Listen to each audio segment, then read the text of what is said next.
போராளி மீடியா நேயர்களுக்கு வணக்கம். அரசியல் கோமாளிகள் நிகழ்ச்சியில் இன்று நம்முடைய ஊடகவியலாளர் திரு எடப்பாடி துரைசாமி அவர்கள் இணைந்திருக்கிறார். உங்கள் சார்பாக அவரை வரவேற்போம். வணக்கம் சார். வணக்கம், அனைவருக்கும் வணக்கம்.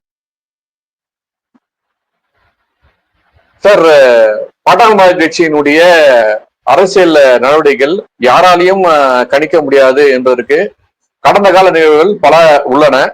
அதனுடைய தொடர்ச்சியாக இப்போது ஒரு செய்தி என்னன்னா, இந்த பாட்டாளி கட்சியினுடைய சேலம் மாவட்ட சட்டமன்ற உறுப்பினர் திரு அருள் அவர்கள் திராவிட முன்னேற்ற கழகத்தினுடைய முக்கிய அமைச்சரான திரு ஏவா வேலு அவர்களை கூட்டணி சம்பந்தமா சந்திச்சாரு அப்படின்ற ஒரு செய்தி வந்திருக்கு. அது எவ்வளவு தூரம் உண்மை சார்?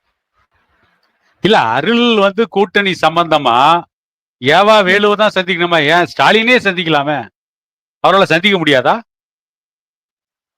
அப்படியே இருந்தாலும் கூட பாட்டாளி மக்கள் கட்சியின் சார்பில் திமுக கூட்டணி பேசணும்னா ஜி.கே. மணி இல்லாம அருள் போய் பேச போறாரா? பலமுறை இதே அமைச்சர்களை போய் அருள் சந்திச்சிருக்காரு. இவர் இல்ல, துரைமுருகன், இன்னும் பல அமைச்சர்களை சந்திச்சிருக்காங்க.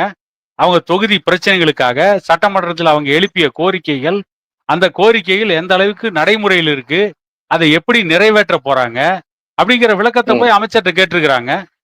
அன்னைக்கெல்லாம் சொல்லாதீங்க, இன்னைக்கு திடீர்னு ஏவா வேலுவை போய் அருள் சந்திச்சாரு. அவர் இப்பதான் ஆஸ்பத்திரியில இருந்து டிஸ்சார்ஜ் ஆகி சொந்த ஊருக்கு போயிருக்காரு, சேலத்தில் இருக்காரு. அவர் ஏவா வேலு எங்க சந்திச்சாரு? அப்படி ஆகாய மார்க்கமா ஆவியா போய் சந்திச்சுக்கிட்டாங்களா ரெண்டு பேரும்? இதுக்கு முன்ன என்ன சொன்னாங்க?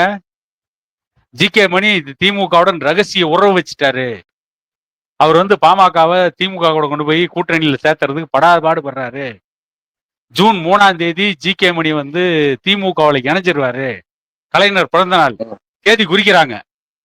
யாரு? திமுகவில் இணையவே விருப்பம் இல்லாம பாமகவில் தான் டாக்டர் ஐயா கூட தான் தொடரணும்னு இருக்க ஜி.கே. மணிய அவர் திமுக இணையறதுக்கு இவங்கெல்லாம் தேதி குறிக்கிறாங்க. ஊடகத்தில் இருப்பவர்கள்லாம், சமூக வலைதளங்கள்ல பதிவு போடுபவர்கள்லாம் இவங்க தேதி குறிக்கிறாங்க. அவர் எந்த சிந்தனையும் இல்லாம அவர் பாமகவில் அவர் வேலையை பார்த்துட்டு இருக்காரு. இப்ப திடீர்னு இப்போ ஒரு புது கரடி என்ன, அருள் போய் ஏவா வேலு சந்திச்சாரு. இதுக்கு முன்ன பல முறை சந்திச்சிருக்காரு. சேலத்தில் எடப்பாடி பழனிசாமி கூட தான் அருள், பாமகவுடைய கௌரவ தலைவர் ஜி.கே. மணி, அப்புறம் மேட்டூர் தொகுதியுடைய சட்டமன்ற உறுப்பினர் சதாசிவம் எல்லாம் போய் ஒரு முறை சேலத்துல எடப்பாடி பழனிசாமி சந்திச்சாங்க. எதுக்கு சந்திச்சாங்கன்னா, ஜி.கே. மணி அவருடைய குடும்பத்தில் நடந்த ஒரு திருமண விழாவிற்கு எடப்பாடி பழனிசாமிக்கு அழைப்பு கொடுக்க போனாங்க. அடுத்த நாள் என்ன சொன்னாங்க? அதிமுகவுடன் பாட்டாளி மக்கள் கட்சி கூட்டணி பேசுகிறது. அதுக்காக தான் ஜி.கே. மணி, சேலம் எம்எல்ஏ அருள், மேட்டூர் தொகுதி எம்எல்ஏ சதாசிவம் இவங்கெல்லாம் போய் சேலத்தில் எடப்பாடி பழனிசாமி சந்தித்து ஆலோசித்தார்கள். பாமக கூட்டணிங்கிறது சிந்துபாத்துடைய கன்னித்தீவு கதையை விட நீளமா ஊடகங்களே கதை விட்டுட்டு இருக்காங்க சார். சார், குறிப்பா பாட்டாளி கட்சியினுடைய நடவடிக்கையை மட்டும் ஊடகங்கள் இப்படி பெருவாரியா முக்கியத்துவம் கொடுப்பதற்கான காரணம் என்ன சார்? திமுக ஆட்சியில் இன்றைக்கு இருக்கின்ற அவலங்கள் ஒண்ணு, அதை மக்கள் மத்தியிலிருந்து மறைக்கணும். இதுல இன்னொரு முக்கியமான செய்தி என்னன்னு கேட்டீங்கன்னா, ஊடகங்களை வைத்து அரசியல் நடத்தியதில் திமுகவை யாரும் மிஞ்ச முடியாது. திமுக அரசியல் கட்சியோடு ஊடகங்களையும் வளர்த்த ஒரு கட்சி.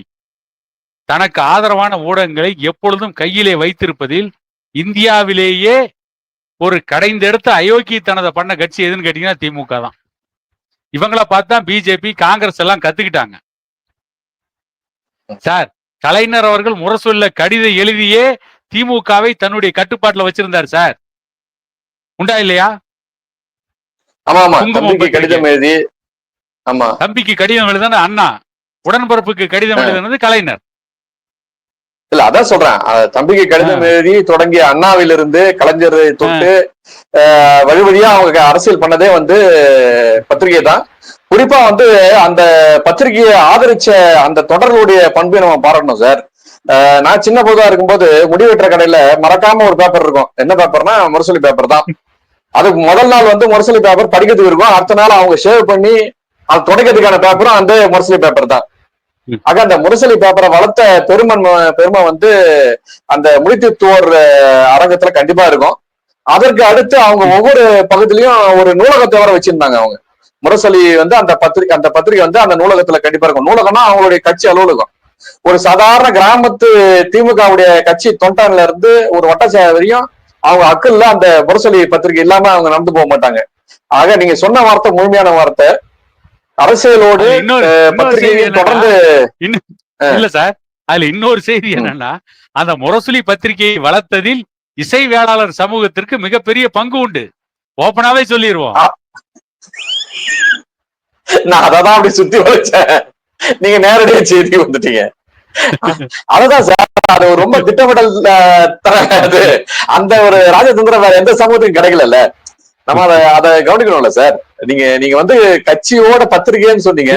அந்த பத்திரிகை வளர்த்தெடுத்த பெருமை வந்து அந்த சமூகம் சார்ந்ததானே, வேற எந்த சமூகமும் அவ்வளவு முக்கியத்துவம் கொடுக்கல அதுக்கு. இப்ப நீங்க சொன்னதுல இன்னொரு சிந்தனை என்ன எனக்கு ஓடுதுன்னு கேட்டீங்கன்னா, பேரினர் அண்ணா காலத்துல திமுகவுடைய அலுவலகங்கள் எல்லாம் வந்து நூலகங்களா இருந்ததுங்கிறத நான் மறுக்கல, ஏத்துக்கிறேன். இன்னைக்கு அதெல்லாம் நூலகங்களா இருக்குதா இல்ல டாஸ்மார்க்குடைய கிளையா இருக்கான்ற ஒரு கேள்வியும் எழுப்புது. அந்த நூலகங்கள்லாம் இன்னைக்கு இருக்கா? நூலகம் இருக்கு சார். அவங்க வந்து ஒவ்வொரு ஆட்சி காலத்திலயும் தொடர்ந்து வந்து ஏதாவது ஒரு பேர நூலகம்னு ஒரு இல்ல சார், அரசு நூலகங்களை திறந்திருக்காங்க, இல்லன்னு சொல்ல.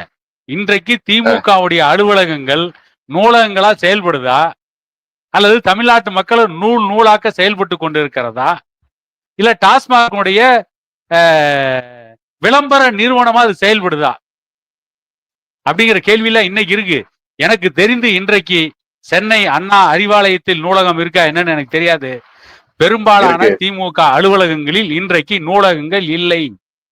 அண்ணா காலத்திற்கு பிறகு கலைஞர் காலத்தில் கொஞ்சம் இருந்தது, இப்பொழுது இவர்கள் காலத்தில் நூலகங்கள் இல்லை. இன்னைக்கு வந்து சினிமாவை பாக்குறதுக்கு ஒவ்வொரு இதுலயும் வந்து டிவி வச்சிருக்காங்க. ஆமா சார், காலத்துக்கேத்த வளர்ச்சி சார். முதல்ல வந்து ஒவ்வொரு தொண்டனையும் தன்னுடைய பெரிய ஆயுதமா கலைஞர் பயன்படுத்தினாரு. அவங்கள வச்சுதான் அரசியல் பேச வச்சாரு. இன்னைக்கு அதே தொண்டை 200 ரூபாய் கூலியா மாறி கையில இருக்கிற மொபைலை வச்சு அவங்க பிரச்சாரம் பண்றாங்க சார். மத்த கட்சி யாரும் அதை பயன்படுத்திக்கலையே. இல்ல, மத்த கட்சி பயன்படுத்திக்கலன்னு சொல்ல முடியாது சார். மத்த கட்சி பயன்படுத்துறாங்க, பயன்படுத்தாம இல்ல. மத்த கட்சிகள் இவங்களை போல முழுசா பயன்படுத்தலன்னு சொல்லலாம், பயன்படுத்திட்டு தான் இருக்காங்க. ஏன்னு கேட்டீங்கன்னா, அது இந்தியாவிலேயே முதல்ல தனியார் தொலைக்காட்சி நிறுவனத்தை ஆரம்பிச்சது கலைஞர் குடும்பம் தான், சன் டிவி தான். அதுக்கு அப்புறம் தான் வட இந்தியாவில் இருக்கிற மிகப்பெரிய நிறுவனங்கள்லாம் அந்த தனியார் தொலைக்காட்சி நிறுவனத்துக்கு வந்தாங்க. ஏன்னா ஊடகத்தினுடைய பங்கு அரசியலை எந்த அளவுக்கு நிர்ணயிக்குது, ஊடகங்கள் எப்படி அரசியலை தீர்மானிக்குது அப்படிங்கிறதான். இதுக்கு உதாரணம் ஜூலியஸ் சீசர் சொன்னதுதான். உன்னை பற்றி நீயே உறக்க சொன்னார், உனக்காக யாரும் பேச வரமாட்டார்கள், உன்னை பற்றி நீதான் உறக்க சொல்லுன்னு ஜூலியஸ் சீசர் சொன்னாரு. அதை தமிழ்நாட்டில் இந்தியாவில் யார் கடைபிடித்தார்களோ இல்லையோ, கலைஞர் கருணாநிதி தான் அதை முதல்ல கடைபிடித்தார். அதை மறுக்கல. ஆனா அதன் மூலம் தமிழ்நாட்டு மக்களுக்கு ஒரு மறுமலர்ச்சியை, தமிழ்நாட்டில் ஒரு விழிப்புணர்ச்சியை, தமிழ்நாட்டில் அனைவருக்கும் கல்வி, அனைவருக்கும் வேலை, அனைவருக்கும் சமூக நீதிங்கிறது சாதிச்சாங்களான்னா இல்ல. கலைஞர் எழுதின திரைப்படத்தினுடைய கதை வசனங்களை மக்களிடையே கொண்டு போய் சேர்த்துனாங்க, அதை மட்டும் தான் பண்ணாங்க. கலைஞருடைய குடும்பத்தின் வளர்ச்சிக்கு தான் இந்த தகவல் தொடர்பு சாதனங்கள் பயன்பட்டது. திமுகவுடைய வளர்ச்சி என்பதே கலைஞர் குடும்பத்தின் வளர்ச்சி தான். அதுக்குதான் பயன்படுத்த. நீங்க சொன்னதுல அதுக்குதான் பயன்படுத்தப்பட்ட, மக்களுக்காக அவங்க பயன்படுத்தல. உண்மைதான் சார். அதே சன் டிவியை வச்சு ஒரு மிகப்பெரிய ஒரு போலி பிம்பத்தை உலக தமிழர்கள் மக்கள் கிட்டத்துல இவங்க கடத்த முயற்சி பண்ணாங்க. அதாவது என்னன்னா, தமிழ்நாட்டுல தமிழை வாழ வைக்கிறதே வந்து சன் டிவி தான்ற ஒரு பெரிய போலி பிரச்சாரத்தை அவங்க முன்னெடுத்தாங்க.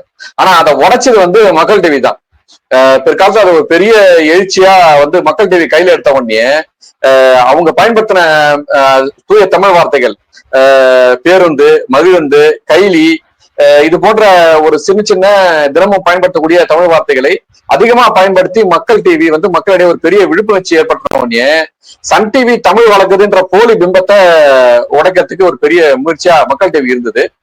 நீங்க சொன்ன மாதிரி இந்த சன் டிவி வந்த பிறகுதான் சார் அந்த பொதுபோக்கு சித்திரம்லாம் நிறைய வந்தது. பட்டிமன்றத்தை வந்து ராமாயணத்துல கதாபாத்திரங்களை தான் முதல்ல பேசியிருந்தாங்க. ஆனா பிற்காலத்துல வந்து குடும்பத்தினுடைய வளர்ச்சிக்கு பெண்கள் முக்கியமா ஆண்கள் முக்கியமா அல்லது மாமியார் சண்டை பெருசா மருமக சண்டை பெருசான்றதை ஆரம்பிச்ச போய் சீரியல்ல வந்து அதனுடைய சீரழிவை எடுத்துட்டு வந்து இன்னைக்கு வந்து மக்கள் இந்த சன் டிவியை புறக்கணிக்கக்கூடிய ஒரு மிகப்பெரிய நிலைக்கு எடுத்து வந்து வச்ச ஒரு பெரிய பேர் வந்து திமுகவை தான் சாரும். ஆனா கலைஞர் உங்க வார்த்தைப்படி சன் டிவியை ரொம்ப தந்திரமா பயன்படுத்திக்கினார். தன்னுடைய விளம்பரத்துக்கும் சரி, கட்சி வளர்ச்சிக்கும் சரி, தன்னுடைய குடும்பத்துக்கான பொருளாதார வளர்ச்சிக்கும் சரி, அதை அவர் ரொம்ப அழகா தந்திரமா பயன்படுத்தினாரு. மத்த யாருமே அதை பயன்படுத்திக்கலன்றது உண்மைதான். அந்த வகையில சார் இப்ப நம்ம செய்திக்கு வந்துருவோம். ஏன்னா செய்தியினுடைய தொடக்கம் ஒரு மாதிரி இருந்து முடிவு வேற மாதிரி போயிடுச்சு. இது உள்ளபடியே பாமக தான் வந்து பேச்சுவார்த்தை தொடங்குதா அல்லது திமுகவுடைய தரப்புல இருந்து நிர்ணயிக்கப்பட்ட ஒரு கூட்டணிக்கான தளபதியா வந்து ஏவா வேலுவுக்கு தான் அவங்க அந்த பொறுப்பு கொடுத்துருக்காங்களா, இல்ல பாமக வந்து அங்கீகரிக்கப்பட்ட ஒரு பேச்சுக்கான தொடக்கமா இது? அது எப்படி சார் பாக்குறது? சார் அருள் இன்னைக்கு ஒன்னும் புதுசா போய் ஏவா வேலு சந்திக்கலையே. தன்னுடைய தொகுதி பிரச்சனைக்காக பல முறை ஏவாள் வேலு மட்டுமல்ல மற்ற எல்லா அமைச்சர்களையும் சந்திச்சிருக்காரு. அது அமைச்சர் துரைமுருகனுக்கு இருந்த ஒரு இலாக்கா சம்பந்தமா ஏற்கனவே சேலத்துல ஸ்டீல் பிளான்ட்ல தொழிற்சங்க தலைவராக இருந்த ஸ்டீல் சதாசிவம் அவர்களை அழைத்து கொண்டு போய் துரைமுருகனை ஸ்டீல் சதாசிவமும் அருளும் ஒரு தொழிற்சங்க விஷயமா சந்திச்சாங்க. அவர் துரைமுருகனுடைய துறைக்கு உட்பட்ட ஒரு துறையில. இதுல என்ன தவறு இருக்கு? அதாவது ஒரு எம்எல்ஏ தன்னுடைய துறை சார்ந்த அமைச்சரை சந்திக்காம வேற என்ன வேலை பார்க்க முடியும்? ஒரு எம்எல்ஏ அதிமுக எம்எல்ஏக்கள் திமுக அமைச்சரை பாக்குறாங்க. அதிமுக ஆட்சியில் இருக்கும்போது திமுக எம்எல்ஏக்கள் அதிமுக அமைச்சரை சந்திச்சிருக்காங்க. அப்ப உடனே இப்ப ஒரு அதிமுக எம்எல்ஏ ஒரு பொதுப்பணித்துறை அமைச்சரை போய் சந்திச்சு என்னுடைய தொகுதியில ஒரு பாலம் வேணும்னு ஒரு கோரிக்கையை விடுக்கிறான்னு சொன்னா உடனே அந்த அதிமுக எம்எல்ஏ வந்து திமுக கூட்டணி பேசிட்டாருன்னு சொல்லுவீங்களா? இவர் போனது தொகுதி பிரச்சனைக்காக போயிருப்பார். அதுவும் இல்லாம இவர் 2 நாட்களுக்கு முன்னே வந்து மருத்துவமனையில அட்மிட் ஆயிருக்காரு. எங்க? சென்னை ஓமந்தூரார் மருத்துவமனையில. அந்த மருத்துவமனையில போய் ஏவா வேலுவும் அருளும் மருத்துவமனையில உட்காந்து பேச்சுவார்த்தை நடத்தினாங்களா? மருத்துவமனையில டிஸ்சார்ஜ் ஆன உடனே இரவோடு இரவா சேலம் வந்துட்டாரு. இன்னைக்கு அவர் சேலத்துல அவங்க வீட்டுல இருக்காரு. இப்ப எங்க சேலத்துல ஏவா வேலு வந்து போய் ரகசியமா பேச்சுவார்த்தை நடத்தினாங்களா? சார் அப்படிதான் பேச்சுவார்த்தை நடத்தினா ஓப்பனா சொல்லிட்டு போறாங்க. என்ன பண்ண தலையா போயிருது? இல்ல என்ன இருக்கு? நாங்கள் கூட்டணி சம்பந்தமாக பேசணும்னு சொல்லிட்டு போறாங்க. அல்லது பிரச்சனை இல்லையா சார்? அவங்க பேசுறதுனாலதான் இந்த சந்தேகம். அது சொன்ன செய்தி வந்து முக்கியமான வலைவலி சார்ந்த யூடியூப் சேனல். சரி சார், நீங்க சொன்ன மாதிரி ஏவா வேலுவை சந்திச்சாருல அருள். எங்க சந்திச்சார்? எங்க சந்திச்சு பேசினாங்க? அவங்க 2 பேரும் சந்திச்சு பேசினாங்கன்னு சொல்லக்கூடிய அந்த ஊடகம் அவங்க 2 பேரும் எங்க சந்திச்சு பேசினான்னு ஏன் சொல்லல? அந்த சந்திப்பின் போது கூட இருந்ததுகள் யாரு? இவங்க 2 பேர் மட்டுமே ரகசியமா சந்திச்சாங்களா? பாமகவுடைய நிறுவனர் டாக்டர் ஐயாவிற்கு தெரியாமல், அன்புமணிக்கு தெரியாமல் அருள் போய் சந்திச்சாரா? தொகுதி பிரச்சனைக்கு போகும்போது அவங்களுக்கு தெரியாம போயிருக்கலாம். அவருடைய சேலம் மேற்கு சட்டமன்ற தொகுதியில் இருக்க பிரச்சனையை பற்றி பேச போகும்போது, அதுக்காக மனு கொடுக்க போகும்போது இவங்க கிட்ட சொல்லாம போய் அவர் ஏவா வேலுவை சந்திக்கலாம், மற்ற சுகாதாரத்துறை அமைச்சரை சந்திக்கலாம், வேளாண்மை துறை அமைச்சரை சந்திக்கலாம். அதுக்காக போய் ஏவா வேலுவை சந்திச்சிருக்கலாம். எங்க சந்திச்சாங்க? என்ன பேசினாங்க? எதுவுமே இல்ல. இருவரும் சந்தித்தார்கள், பேசினார்கள். மொட்டதாசன் குட்டையில உழுந்தான். எந்த ஒரு ஆதாரமும் இல்லாமல் எப்படி இந்த கதையை கட்டுறது? எப்படி இந்த ஊடகங்கள்லாம் கதையை கட்டுறாங்க? அப்ப இந்த ஊடகங்களை பின்னால் இருந்து இயக்கியது யார்? அதான் இந்த ஊடகங்கள் தெளிவுபடுத்தணும்ல. சரி, பேசினாங்க. அவங்க பேச்சுடைய சாராம்சம் என்ன? ஏவா வேலு என்ன சொன்னாரு? அதுக்கு அருள் என்ன கருத்து சொன்னாரு? அல்லது அருள் என்ன கோரிக்கையை சொன்னாரு? ஏவா வேலு எதை நிறைவேற்றன்னு சொன்னாரு? இவங்க 2 பேர்த்திற்கு இடையே நடந்த பேச்சுவார்த்தை சம்பந்தமா ஏவா வேலு ஸ்டாலின் என்ன பேசினாரு? இதெல்லாம் தெரிஞ்சவங்க ஸ்டாலின் என்ன பேசுறான்னு தெரியாதா? அருள் கூட்டணி பேசினவர் போய் டாக்டர் ஐயாட்ட என்ன பேசுறான்னு தெரியாத அந்த ஊடகத்துக்கு? அதெல்லாம் சொல்ல வேண்டியது தானே. அருள் யார்கிட்ட போய் பேசினாங்கிறது பாமக நிறுவனர் டாக்டர் ஐயாவுக்கு தெரியல, அன்புமணி ராமதாஸுக்கு தெரியல, இந்த ஊடகத்துக்கு அவ்வளவு சீக்கிரம் தெரிஞ்சதோ? ஆஸ்பத்திரியில இருந்து பொதுவா வந்து பேசி இவர்தான் பேசினாரா? ஏத்துக்க வேண்டிய விஷயம் தான். இப்போ திமுகவும் சரி அதிமுகவும் சரி, இன்னும் ஒருபடி மேல போய் சொல்லணும்னா பாரதிய ஜனதா கட்சியும் சரி, தேர்தல் பணிகளை தொடங்கிடுச்சு. தேர்தல் பணிகளை தொடங்கி அடுத்த கட்ட செயல்பாட்டுக்கு வந்துட்டாங்க. கூட்டணியை ஒருங்கிணைக்கிறாங்க, சீட்டு பேரம் கூட பேச ஆரம்பிக்கிறாங்க. இவ்வளவு வேகமா போகக்கூடிய இந்த நிலையில தமிழ்நாட்டினுடைய 3வது பெரிய கட்சியான பாட்டாளி கட்சி தேர்தல் பணியை தொடங்கிடுச்சா அல்லது இல்லையா சார்? ஏன்னா அந்த கட்சியினுடைய தலைவர் மருத்துவர் அன்புமணி ராமதாஸ் வந்து ஒவ்வொரு மாவட்டமா போய் மக்களை சந்திக்க ஆரம்பிச்சிட்டாரு.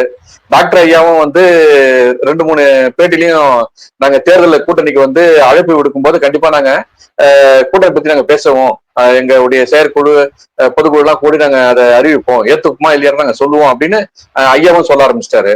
ஆக இந்த பெரிய கட்சிகளை போல தமிழ்நாட்டின் 3வது பெரிய கட்சியான பாமகவும் தேர்தல் பணி தொடங்கிடுச்சா? அதுக்கான அறிவிப்புகள் ஏதாவது வந்திருக்கா சார்? இப்ப அன்புமணி நடத்துற மாவட்ட பொதுக்குழுவே தேர்தல் பிரச்சாரம் தானே சார்?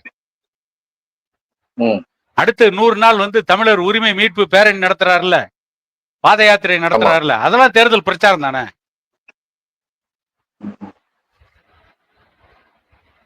அடுத்து ஐயா தேர்தல் பிரச்சாரத்தை ஆரம்பிப்பாரு. ஆக தேர்தலுக்கு தயாராட்டாங்கன்னு நீங்க சொல்ல வரீங்க? பாமக தேர்தலுக்கு தயார். இந்த நிமிஷம் கூட தேர்தலுக்கு தயாரா தான் இருக்காங்க. தேர்தல் வியூகத்தை நான் அமைப்புன்னு சொல்லிட்டாரு டாக்டர் ஐயா. தேர்தல் கூட்டணியை நான் முடிவு பண்ணுவேன்னு சொல்லிட்டாரு. நிச்சயமா அவர் பண்ணுவார், அது நடக்கும். தேர்தல் கூட்டணி இருக்கும். கூட்டணியில் எவ்வளவு சீட்டு என்ன எல்லாம் வெளியே வரத்தர போகுது, சொல்லாம இருக்க போறாங்களா? அன்னைக்கு நீங்க வச்ச கூட்டணி சரியா இல்லையா? அன்னைக்கு ஊடகங்கள் நீங்க உங்களுடைய விமர்சனத்தை வையுங்க. ஜனநாயகத்தில் விமர்சனம் வைக்கிறதுக்கு ஊடகங்களுக்கு உரிமை இருக்கு. சரியான ஆரோக்கியமான விமர்சனத்தை வைங்க. இப்பொழுது 5 ஆண்டுகள் முடிய போகின்ற நிலையில் திமுக ஆட்சி இருக்கு. 5வது ஆண்டாக திமுக ஆட்சி நடந்துகிட்டு இருக்கு. இந்த 5 ஆண்டுகள் திமுக ஆட்சி சாதித்த சாதனைகள் என்ன, அல்லது இந்த ஆட்சியில் மக்கள் சந்தித்த சோதனைகள் என்ன? இந்த 5 ஆண்டுகள் எதிர்கட்சி தலைவரான எடப்பாடி பழனிசாமி எப்படி செயல்பட்டார்? பாரதிய ஜனதா கட்சி இந்த மக்களுக்கான எந்தெந்த பிரச்சனைகளில் போராடியது? பாட்டாளி மக்கள் கட்சி இந்த 5 ஆண்டுகளாக எப்படி செயல்பட்டது? தமிழ்நாட்டு அரசியலில் அதிகார மையத்திற்கு வர வேண்டும் என்று நினைக்கின்ற ஒவ்வொரு கட்சிகளும் இந்த 5 ஆண்டுகளாக செயல்பட்ட விதம் என்ன? எந்த ஊடகங்கள் அதை பத்தி விவாதம் பண்ணாங்க? எந்த ஊடகங்கள் அதை பத்தி செய்தி வெளியிட்டாங்க? அடுத்து யாரோட கூட்டணி? இந்த கூட்டணிக்கு லாபமா நஷ்டமா? இந்த கூட்டணி வெல்லுமா தோற்குமா? இந்த கூட்டணி பலமாகுமா பலவீனமாகுமா? இதை பற்றி மட்டுமே பேசுவது ஊடக தர்மமான் தான் என்னுடைய கேள்வி. மக்களை சார்ந்து மக்கள் நலன் சார்ந்து எந்த முன்னெடுப்பும் எடுக்காமல் இருப்பது எப்படி ஜனநாயக மாளிகையின் 4வது தூணான இந்த ஊடகங்களின் கடமையாக இருக்க முடியும்? நீங்க எடுத்துங்க, விரல் விட்டு எண்ணக்கூடிய 1-2 ஊடகங்களை தவிர மக்களுடைய பிரச்சனைகள், 5 ஆண்டு கால திமுக ஆட்சியை பற்றி விமர்சனங்களை எந்த ஊடகங்களும் வைக்கல. அப்ப இந்த ஊடகங்கள் யாருக்காக செயல்படுறாங்க? எதிர்கட்சி எப்படி செயல்பட்டது? எதிர்கட்சி ஜனநாயகத்தில் தன்னுடைய கடமையை ஆற்றியதா, அல்லது அந்த ஜனநாயக கடமையை ஆற்றிய எதிர்கட்சி எது? ஊடகங்கள் அதையாவது சொன்னாங்களா? அதையும் சொல்லல. யார் யாரோட கூட்டணி, யார் எங்க பேசினாங்க, எந்த நடிகை வீட்டுக்கு யார் போனாங்க, நடிகை வீட்டினுடைய படுக்கறையில யார் இருந்தாங்க, அவங்க படுக்கையில என்ன பெட் இருக்கு, அவங்க கட்டிலறையில என்ன கட்டில் இருக்குது, அவங்க வரவேற்பறையில யார் உக்காந்து இருந்தாங்க, இந்த நடிகை ஏன் விவாகரத்து பண்ணாங்க, இந்த நடிகை எதுக்கு கல்யாணம் பண்ணாங்க, எல்லாரும் எதுக்கு கல்யாணம் பண்ணா அதுக்கு தான் நடிகையும் கல்யாணம் பண்ணிருப்பா. இது ஒரு பெரிய ஆராய்ச்சியா? இல்ல சார், நன்றி சார், நன்றி. கூட்டணி பேரம் பாமகவுக்கு சாதகமா அமையுமா அல்லது திமுக அதிமுக கூட்டணிக்கான வியூகமாக இது இருக்குமா என்பதை பொறுத்திருந்து பார்ப்போம். உங்களுடைய நேரத்தை ஒதுக்கியமைக்கு நன்றி. நன்றி. மீண்டும் சந்திப்போம்.